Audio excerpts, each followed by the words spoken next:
وبفضله تتنزل الخيرات والبركات وبتوفيقه تتحقق المقاصد والغايات أشهد أن لا إله إلا الله وحده لا شريك له وأشهد أن محمدا عبده ورسوله اللهم صل وسلم وبارك على سيدنا محمد وعلى آله وصحبه وسلم سبحانك لا علم لنا إلا ما علمتنا إنك أنت العليم الحكيم اللهم علمنا ما ينفعنا وانفعنا بما علمتنا وزدنا علما ربنا إننا آمنا فاغفر لنا ذنوبنا وقنا عذاب النار ربنا لا تزغ قلوبنا بعد إذ هديتنا وهب لنا من لدنك رحمة إنك أنت الوهاب آمين يا رب العالمين أما بعد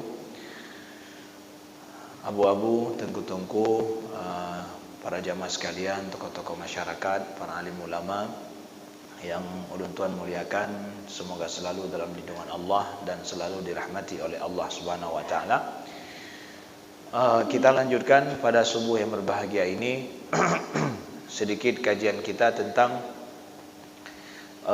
mengenal pemimpin yang kita idamkan, pemimpin yang kita harapkan di masa mendatang, di masa depan. Di samping kita juga akan membicarakan tentang bagaimana mempersiapkan bagi lahirnya dan adanya pemimpin yang seperti ini. Nah, mari kita lihat melanjutkan daripada sifat-sifat pemimpin yang disebutkan oleh para ulama kita. Pada subuh yang berbahagia ini kita akan melihat bagaimana sifat pemimpin yang selanjutnya, yaitu bersikap adil. Pemimpin yang adil itu tidak bisa kita pisahkan, bahwa seorang pemimpin itu harus bersikap adil siapapun pemimpin itu. Mau dikatakan akan muslim atau tidak muslim, dan bahkan negara manapun tidak akan mungkin dia tegak kecuali di atas pondasi keadilan.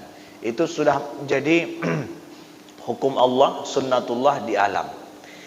Sebagaimana disebutkan bahwa ada sebagian ulama Islam yang mengatakan bahwa walaupun sebuah negara itu kafir sekalipun tetapi berbuat adil, dia akan lebih kuat daripada negara muslim tetapi curang di dalamnya. Dia tidak akan bertahan. Karena keadilan itu sendiri adalah merupakan sunnatullah fil hayah, dan Allah menyuruh siapa saja, apalagi orang mukmin, innallaha yuhibbul muqsitin. Allah menyukai orang-orang yang berbuat adil. Nah, i'dilu fa innahu aqrabu littaqwa. Berbuat adillah karena sesungguhnya keadilan itu lebih dekat kepada takwa. Maka rukun keadilan dalam hidup itu adalah rukun yang pertama sekali paling besar harus ditegakkan oleh seorang pemimpin, orang yang memiliki kekuasaan di atas banyak orang. Nah, dalam menjelaskan, kita akan melihat sebuah surat yang dituliskan oleh Imam Hasan Al-Basri kepada Umar bin Abdul Aziz ketika beliau berkuasa pada saat itu. Kita tahu Umar bin Abdul Aziz adalah salah seorang khalifah Bani Umayyah, tetapi ini adalah khalifah yang berkuasa cuma 2 tahun, tetapi beliau berlaku adil sehingga disebutkan sebagai khalifah yang kelima setelah 4 khalifah yang awal. Nah, ketika beliau terpilih dan diangkat menjadi khalifah pada saat itu, beliau menuliskan surat kepada Imam Hasan Al-Basri. Kita tahu siapa Imam Hasan Al-Basri dalam sejarah, sangat terkenal. Sampai ke Aceh banyak orang memberi nama dirinya dengan Hasan Al-Basri atau Hasan Basri. Karena Basri ini adalah dari Basrah. Hasan ini adalah beliau seorang ulama yang berasal dari Basrah, sangat terkenal sekali wara' beliau dan alim sekali. Umar bin Abdul Aziz menuliskan surat dan surat ini beliau menanyakan tentang, beri kabar kepadaku wahai imam tentang seorang pemimpin yang adil itu seperti apa. Jadi ditanya mbak ulama, pemimpin yang adil itu seperti apa. Beliau tanya itu ingin tahu ketika akan berkuasa ini. Ya. Maka fakataba ilail Hasan rahimahullah, maka dijawab oleh Imam Hasan Al-Basri, I'lam ya amiral mu'minin anna Allah ja'ala al-imam al-adil qawam kulli ma'ilin wa qasdi kulli ja'irin wa salahi kulli fasidin wa quwwati kulli dha'ifin wa nasfati kulli mazlumin wa mafza'i kulli malhuf. Lalu dituliskan oleh Imam Hasan Al-Basri, beliau jelaskan panjang lebar tentang bagaimana pemimpin yang adil itu. Ini kita jelaskan supaya walaupun nanti tengku-tengku membayangkan bahwa itu sulit sekali kita dapatkan seperti itu hari ini orang, ya Ustaz, sulit sekali kita dapatkan orang seperti ini. Sesulit-sulit kita dapatkan orang seperti ini, tapi konsep keadilan jangan hilang dalam pikiran kita.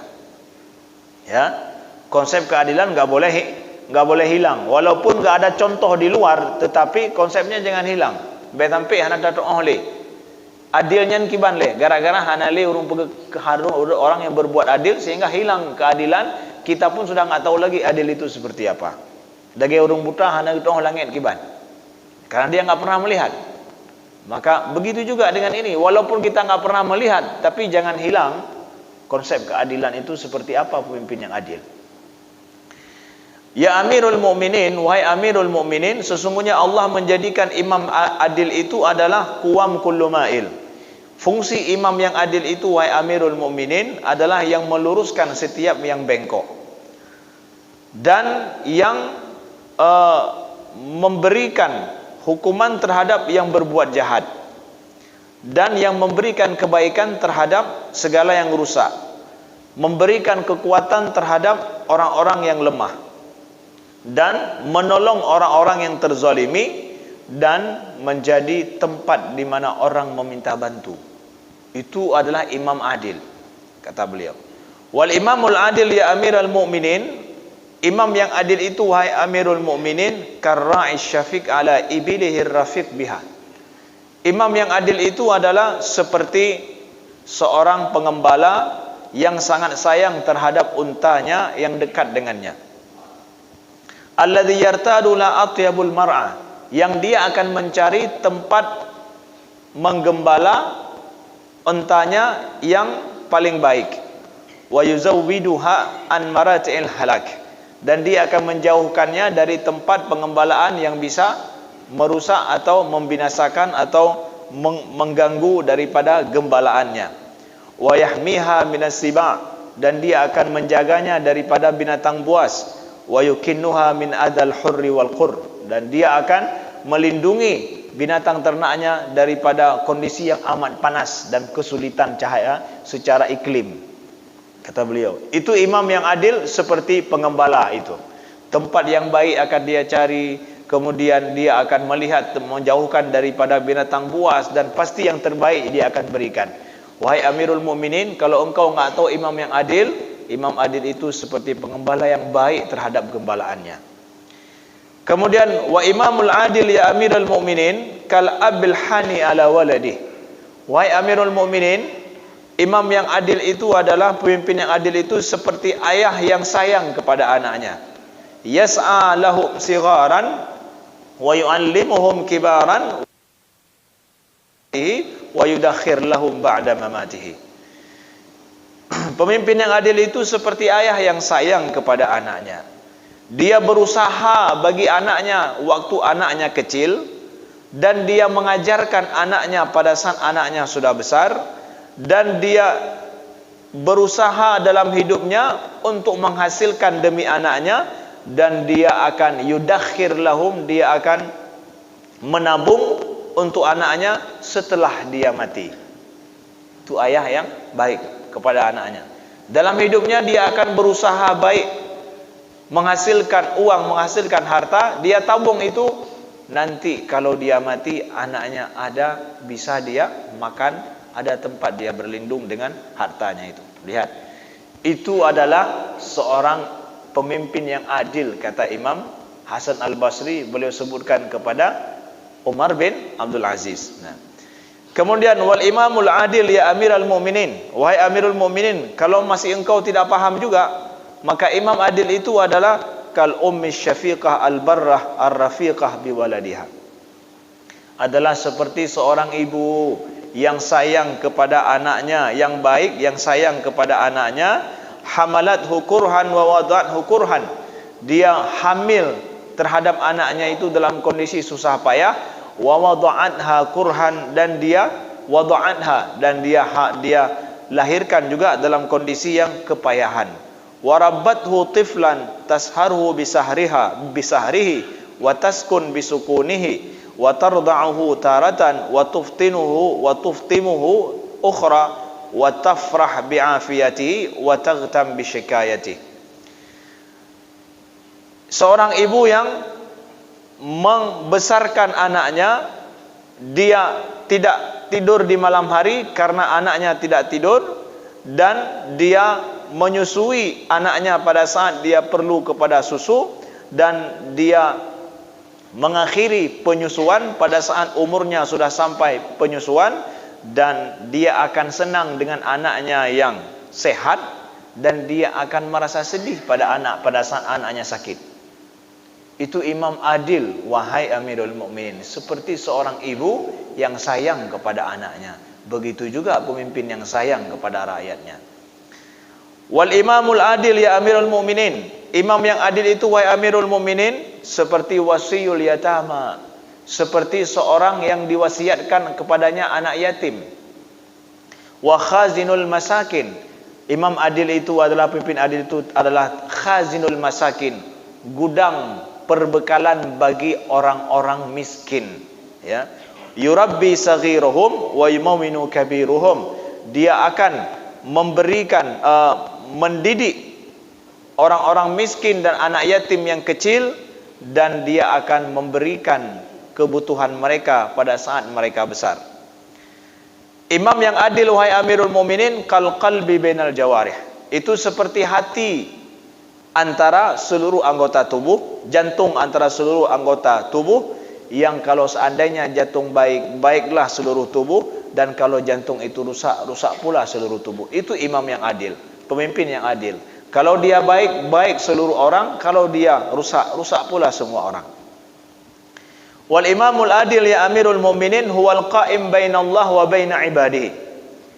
Imam yang adil itu wahai Amirul Mukminin, dialah yang berdiri antara Allah dan rakyatnya. Jadi ada Allah nanti pada hari kiamat, dialah yang menengahi antara Allah dan rakyatnya. Yasma' kalamullah wa yusmi'uhum. Dia imam adil itu atau pemimpin yang adil, dia mendengar firman Allah dan dia memperdengarkan firman Allah kepada hamba-hambanya.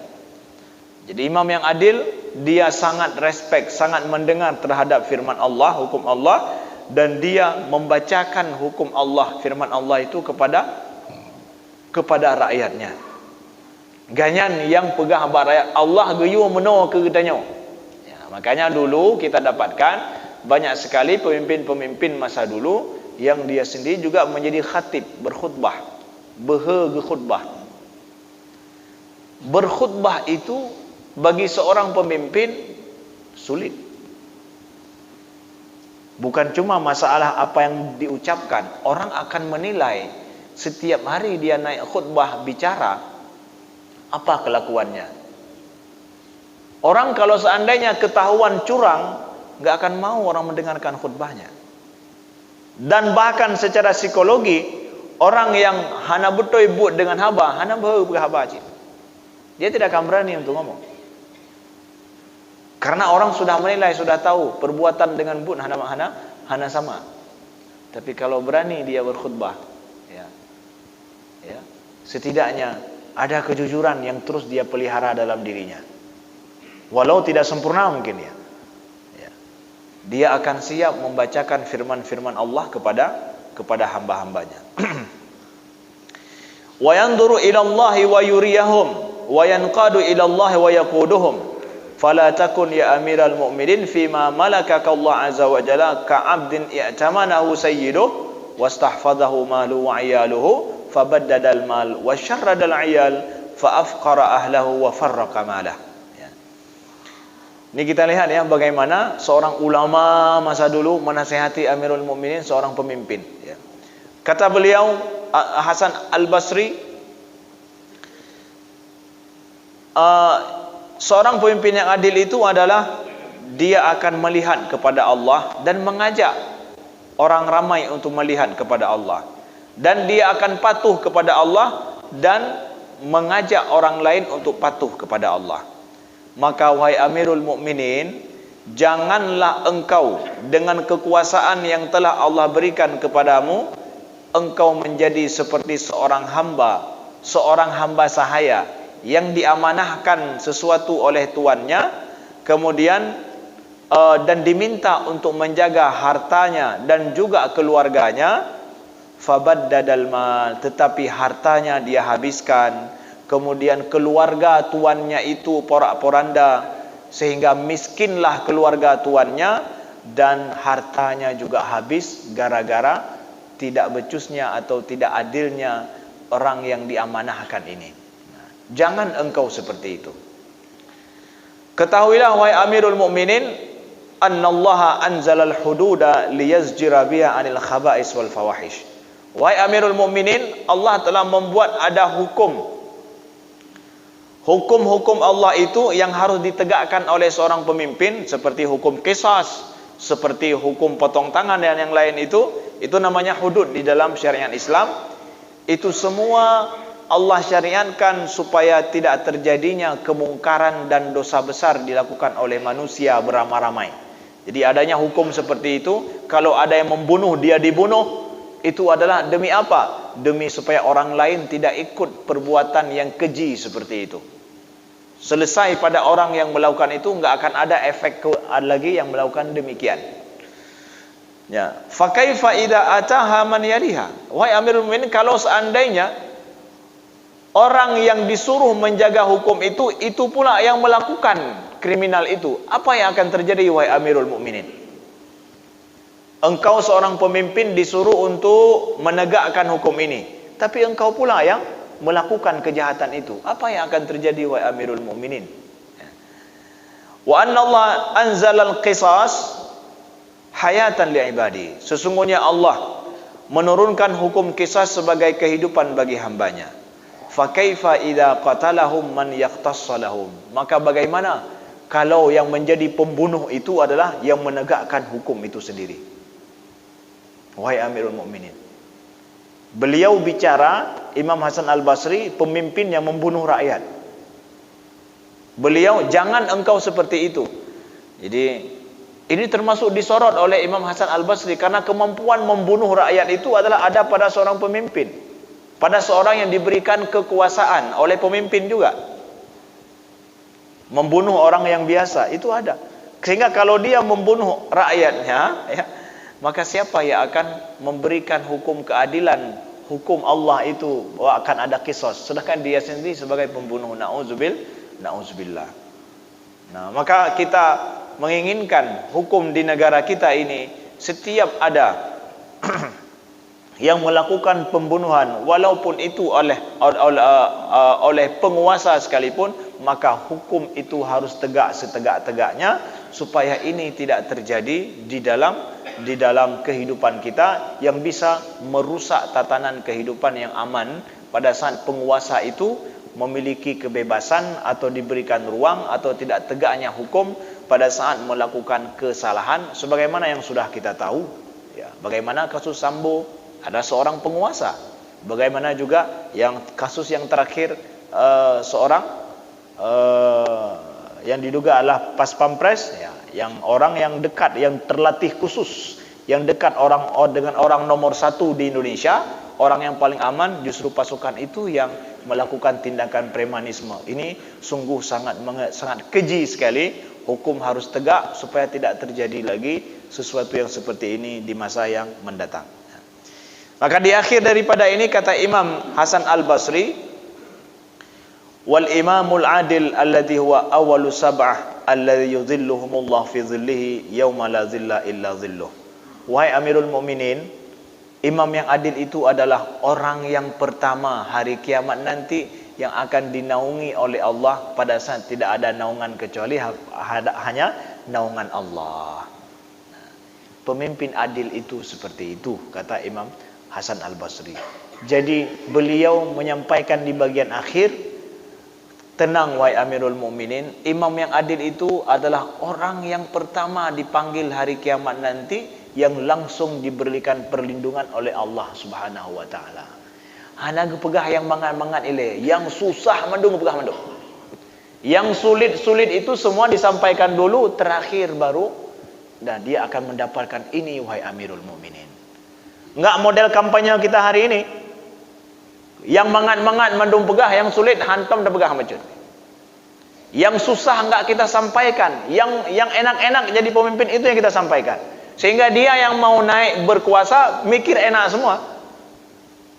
Sedangkan Hasan Al-Basri beliau sampaikan yang sulit-sulit, yang susah itu semua. Tenang wahai Amirul Mukminin, di akhir kalau engkau berbuat adil, maka engkau akan diberikan oleh Allah Subhanahu wa taala perlindungan pertama hari kiamat adalah dirimu yang akan dipanggil. Nah, setelah itu semua, ya, saudaraku yang dimuliakan Allah, itu pemimpin yang adil. Maka kami sampaikan di sini sebagaimana tadi malam kita sampaikan bahwa hari ini kekuasaan di negeri kita tidak sama seperti zaman dulu pada seorang raja yang memiliki semua titah ada di tangannya. Hari ini sudah dibagi. Presiden saja sudah tidak memiliki 100% kekuasaan di tangannya. Sudah dibagi-bagi. Ada hal yang presiden sendiri tidak bisa untuk untuk melanggar. Tidak bisa, ada hukum di sana, ada orang yang berhak untuk menegurnya, ya, bahkan kepres yang bisa dikeluarkan presiden saja bisa harus ditarik.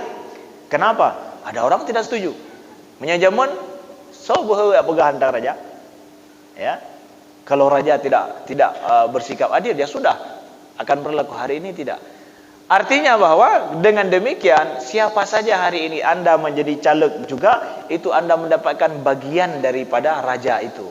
Yang dulu hanya di tangan raja, tapi sekarang ada di legislatif itu. Jadi begitu.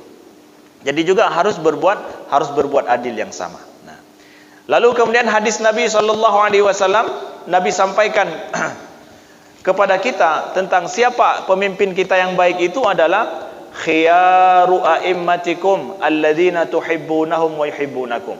Rasulullah dalam hadis yang sahih riwayat Imam Muslim, Nabi sampaikan, sebaik-baik pemimpin kalian adalah yang kalian mencintai mereka dan mereka mencintai kalian. Wa tusalluna alaihim wa yusalluna alaikum. Dia berdoa kepada kalian dan kalian berdoa kepada mereka. Jadi kita saling mendoakan. Kita cinta kepadanya, kita doakan dia, dan dia juga pemimpin mendoakan kebaikan kepada kita. Makanya disunnahkan, bukan disunnahkan, menjadi tradisi di kalangan para ulama juga dalam khutbah kadang mendoakan pemimpin itu. Kalau pemimpin itu baik, disuruh untuk mendoakan. Kalau pemimpin itu jahat, ya didoakan juga supaya kejahatannya berhenti atau Allah gantikan yang lebih baik. Nah, wa syiraru a'immatikum alladzina tubghidunahum wa yabghadunakum. Maka sejahat-jahat pemimpin kalian adalah yang kalian membencinya, dia juga membenci kalian. Ya. Tanyo hana galak ke ganyan pi hana galak ke tanyo. Itanyo dapat salah ganyan dua ga gu petalah tanyo. Ya. Jadi masalahnya di mana, Bapak? Rakyat kita ini, ganyan yang salah, rakyat yang salah, ya. Rakyatnya yang sulit ini. Kemudian watal'anunahum wa yal'anunakum. Kalian melaknat mereka dan mereka melaknat kalian. Saling melaknati, saling mengutuk, saling menyalahkan. Nah, ini adalah kondisi kepemimpinan yang tidak baik kata Nabi sallallahu alaihi wasallam. Yang kita angkat, yang kita pilih justru itu yang kita benci. Kemudian yang kita pilih itu dia pula yang membenci kita. Nah, ini kondisi tidak sehat. Ya, kondisi tidak sehat. Maka perlu ada perubahan yang baik terhadap kepemimpinan yang ada di tempat kita kalau kejadian seperti ini.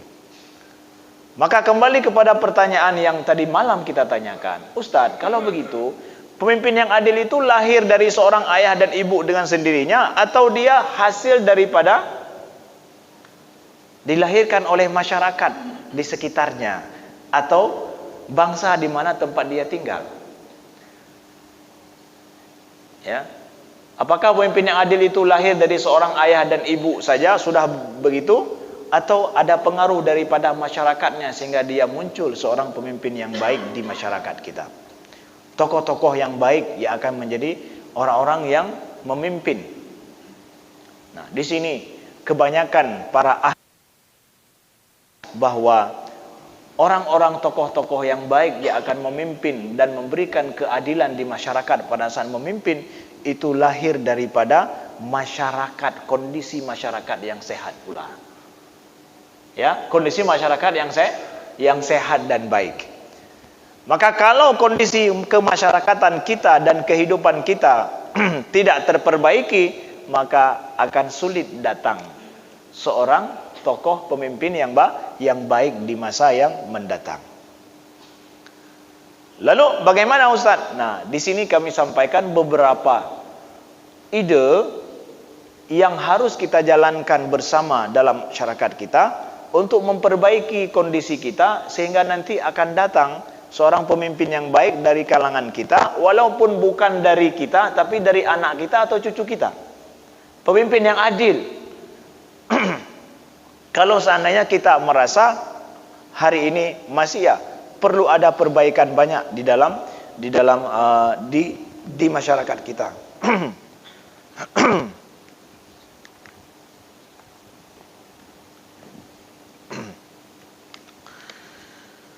Nah, baik.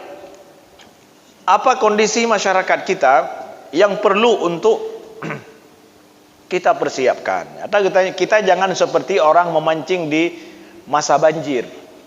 Pada saat banjir banyak ikan yang lepas dari bandangnya, lalu pada saat itu udah tunggu saja pada saat banjir kita cari ikan.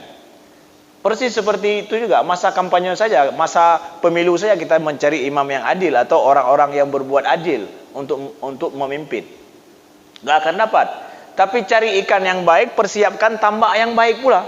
Tambak yang baik, benih yang baik, tambak yang di situ akan ada ikan yang baik.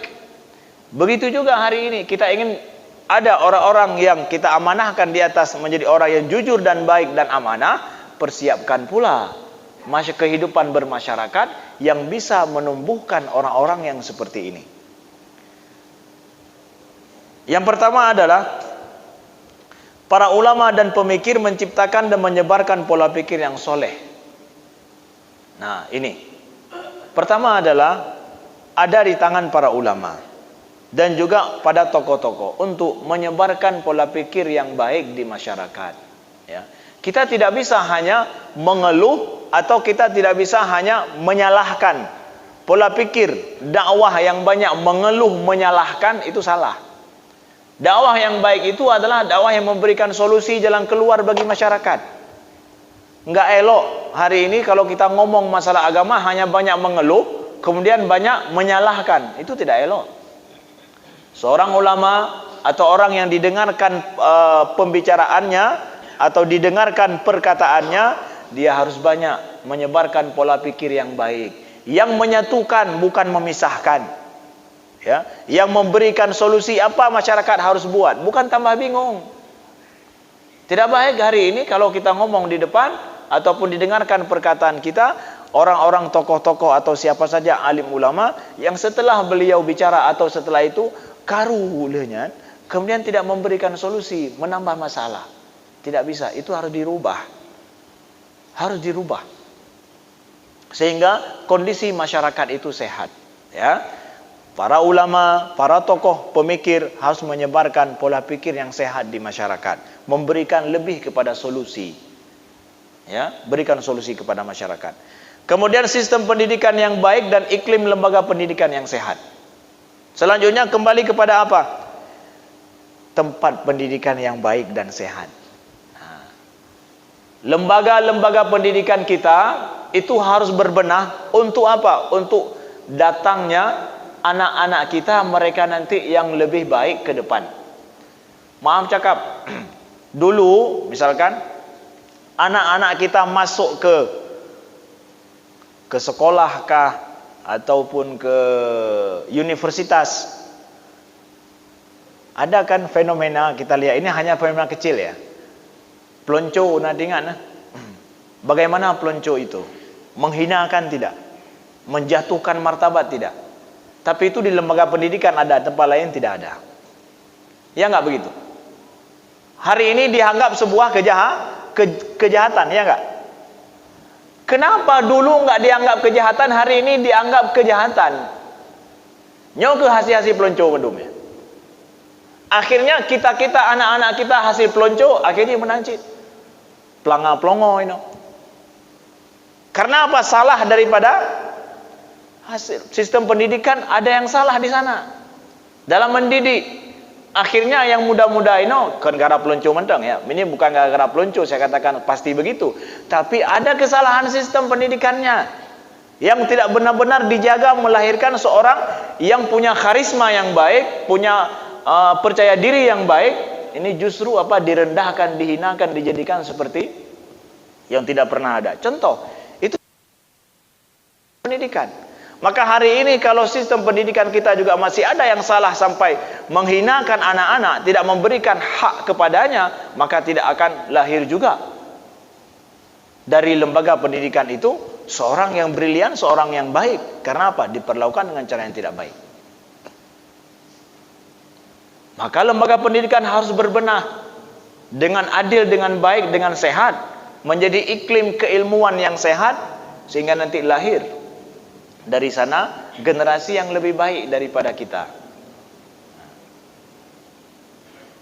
Bapak Ibu yang dimuliakan Allah, sebuah dosa besar paling besar di dunia pendidikan apa? Kecurangan. Itu adalah dosa besar yang paling besar di dunia pendidikan. Akbarul kabair dalam dunia pendidikan. Kecurangan yang terpelihara di lembaga pendidikan. Nggak mungkin akan ada generasi yang baik sedangkan lembaga pendidikan melakukan kecurangan. Baikkah itu sesama guru, sesama pengajar, ataupun antara guru dan pelajar. Sesama guru ada kecurangan, entahkah dalam jabatankah, entah dalam ini, entah dalam itu, nggak akan ada iklim pendidikan yang baik. Guru saja merasa dicurangi, tidak ada diberikan kebebasan ataupun keluasan bagi guru untuk dipenuhi haknya dengan baik. Maka siapa saja yang menjadi manajemen pendidikan, itu kewajiban orang yang menjadi manajemen pendidikan untuk menjaga bagaimana guru-guru itu mendapatkan haknya sehingga dia mampu memberikan hak kepada murid atau mahasiswa. Kalau mereka tidak diberikan haknya dengan baik, tidak diperlakukan adil, dia tidak akan mampu memperlakukan adil kepada mahasiswanya juga. Diberikan ruang yang baik kepada mereka sehingga mereka akan sehat dalam mendidik mahasiswa atau mendidik murid-murid. Itu harus berbenah dengan baik dalam dunia pendidikan kita. Kalau bukan di dunia pendidikan, di mana lagi? Kalau bukan di dunia pendidikan kita ajarkan kejujuran, di mana lagi? Maka alhamdulillah kami ada suatu usaha daripada kami, yaitu kami ada membuat sebuah sekolah SD, ya, setingkat SD. Itu kami buat program kurikulumnya adalah yang anak-anak itu kami ukur, kami ajarkan setahun itu adalah akhlak khusus. Setiap tahunnya itu satu akhlak aja. Ya, tahun pertama bicara mereka belajar tentang iman dalam semua ilmu pendidikan yang mereka belajar tentang iman. Tahun yang kedua kami ajarkan tentang kejujuran, tahun ketiga tentang amanah. Kejujuran, amanah. Tahun kedua jujur, sidq. Tahun kedua adalah amanah. Dia naik kelas tidak naik kelas, ukurannya adalah kejujurannya. Kelas 3-nya juga naik kelas tidak naik kelas, ukurannya amanahnya. Jadi ukurannya itu. Jadi dia belajar bahasa Indonesia, dia belajar ilmu-ilmu yang lain, itu semua adalah dalam bingkai itu semua, di format khusus. Kita sekarang harus mempersiapkan lembaga pendidikan yang betul-betul menanam itu kepada anak. Hasil yaitu buku mudah-mudahan hasil dalam hari-harinya juga. Nah, lembaga pendidikan harus berbenah. Kemudian sosial masyarakat yang menghargai orang cerdas dan mendukung aktif pada aksi kebaikan. Kita ingin mempersiapkan masyarakat kita untuk pemimpin yang baik. Bagaimana juga adalah sosial masyarakat yang saling menghargai orang cerdas, orang baik, ya, dan kita menghargai aksi-aksi kebaikan. Nah, jadi Bapak Ibu yang dimuliakan Allah, coba lihat masa kita, ada enggak kalau orang yang baik dan jujur dia harus menepi, sedangkan orang-orang yang tidak seperti itu justru berada di tengah dan di atas.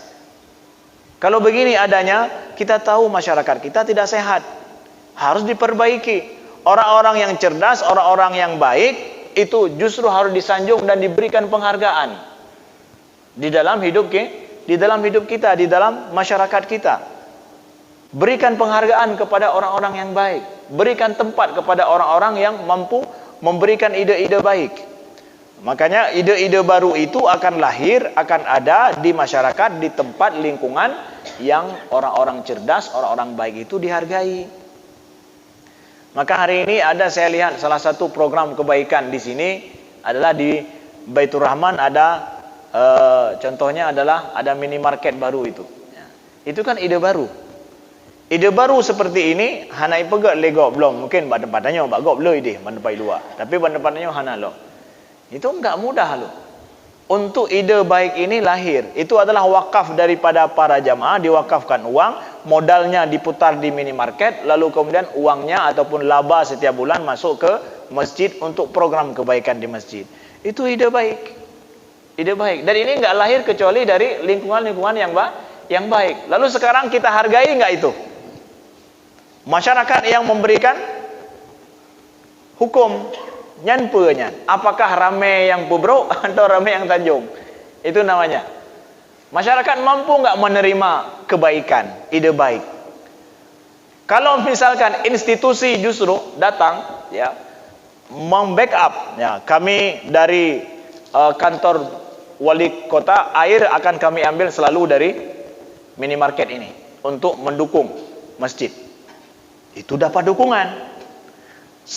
Kami dari kantor Kodim, kami akan air ada selalu akan ambil dari sini. Jadi disiapkan setiap ada acara air dari sini. Dapat dukungan, contoh. Sehingga nggak bilang untuk siapa-siapa ya, cuma contoh aja. Begitu juga dari dinas yang lain, contoh misalkan akan ambil dari itu, berarti dapat dukungan, ide baik didukung. Kalau model begini, masyarakat akan tumbuh ide-ide baru lagi yang lain, yang hana gok pegat tapi gat muncul lagi. Ini menunjukkan masyarakatnya sehat, masyarakat terbuka terhadap sebuah kebaikan. Itu ada kebaikan baik di situ. Nanti ketika ada seorang yang misalkan mengkampanyekan kebaikan, dia akan terpilih itu. Kan mengkana mentang hana, dia akan terpilih. Kenapa? Masyarakat kita sudah biasa ingin mendapatkan ide baru, ide segar, ide-ide baru. Terbuka. Masyarakat kita harus berubah seperti itu terhadap ide baru, perbaikan, sehingga nanti akan orang-orang baik yang bisa berkuasa. Bukan sebaliknya. Kalau Anda mau jujur, payah minggir ke samping. Kenapa? Masyarakat tidak mendukung kita. Kondisi tidak untuk itu. Nah, ini kalau kondisi seperti ini kita harus ubah. Kita harus sadar, hana sehat kita nyosahannya. Ya. Harus diubah. Lalu kemudian masyarakat berkomitmen terhadap nilai Islam dan nahi mungkar. Nah, ini juga perlu kepada kita komitmen terhadap amar ma'ruf nahi mungkar secara bersama. Ini adalah kewajiban besar di dalam Islam. Komitmen terhadap amar ma'ruf nahi mungkar. Ada yang ma'ruf kita sokong bersama, ada yang mungkar kita cegah bersama-sama. Harus ada kepedulian kita bersama di situ. Jadi tidak bisa kita katakan itu kan sudah ada tanggung jawab si fulan, tanggung jawab si fulan, tanggung jawab bagian ini, bagian itu. Tanggung jawab kita bersama. Ada kebersamaan sesama kita dalam langkah amar ma'ruf nahi mungkar. Hanjir tapuo, menyedap pegah bahwa yang ipantenya, mesti contoh, yang ipantenya pakan Satpol PP-nya hanai kontrol. Kita kan mudah mengatakan begitu. Kita nggak merasa terpanggil untuk itu, kita akan berikan tanggung jawab kepada orang lain. Kenapa kita tidak terpanggil? Makanya kata para ahli, sebuah masyarakat itu, masyarakat maju pada saat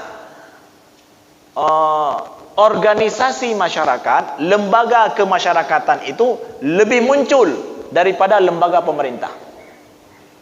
Yang majunya lebih muncul, artinya bahwa kadang pemerintahan sanggup, rakyatnya yang, masyarakatnya yang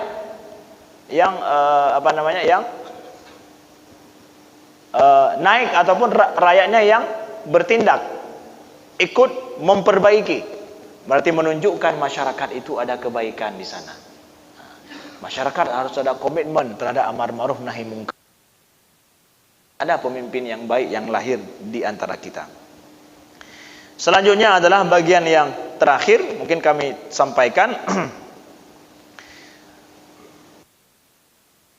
Ada budaya yang dan juga budaya menghargai sesama, itu harus diperbaiki. Kita berbaik sangka kepada orang lain dan menghargai orang lain. Penting di masyarakat tanya. Kita berbaik sangka, kan justru awai buruk sangka kepada orang. Waktu takalan tidak orang, apakah kita lihat kebaikan di depan kita atau kita berburuk sangka langsung padanya?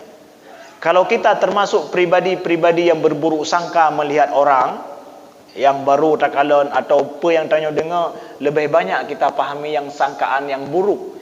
Yang kita dengar ini, yang kita pahami justru kebalikannya secara psikologis, makanya adalah termasuk hasil pendidikan buruk sangka dulu. Tanya lahir di masyarakat yang buruk sangka, itu tidak akan melahirkan kebaikan di situ. Kalau masyarakat aura buruk sangka itu le dan tegar, tidak bisa. Hargai orang lain, berikan orang lain lebih dulu. Nah, penghargaan orang lain ini kita dapatkan di negeri maju, itu sangat merakyat. Ini kita dapatkan hasil pendidikan yang baik. Kita naik bis, pengalaman kami naik bis di Kanada misalkan, bisnya belum datang, tuh orang sudah antri. Kalau pagi-pagi begini, jam 7 orang banyak pergi ke kantor, bis belum datang, tempat datang bis itu semua sudah antri.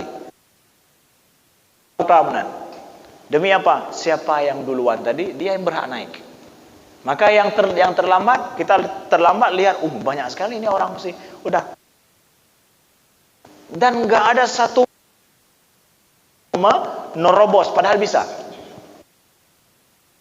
Lagi merasa kamu karatnya katilat. Anda terlambat, kenapa orang lain Anda korbankan? Anda yang salah. Itu kalau Anda yang salah, kenapa kami yang ini? Kenapa Anda yang mengambil hak saya? Anda yang salah. Kan logika ini berlaku di tempat kita. Umah laki mahlun tilat, umah laki mahlun karena je. Idrone yang salah. Lalu kemudian minta maaf. Ini pola pikir salah. Kenapa enggak mengakui ya saya salah dan saya terlambat, saya berhak untuk tidak mendapatkan hak saya karena saya yang salah.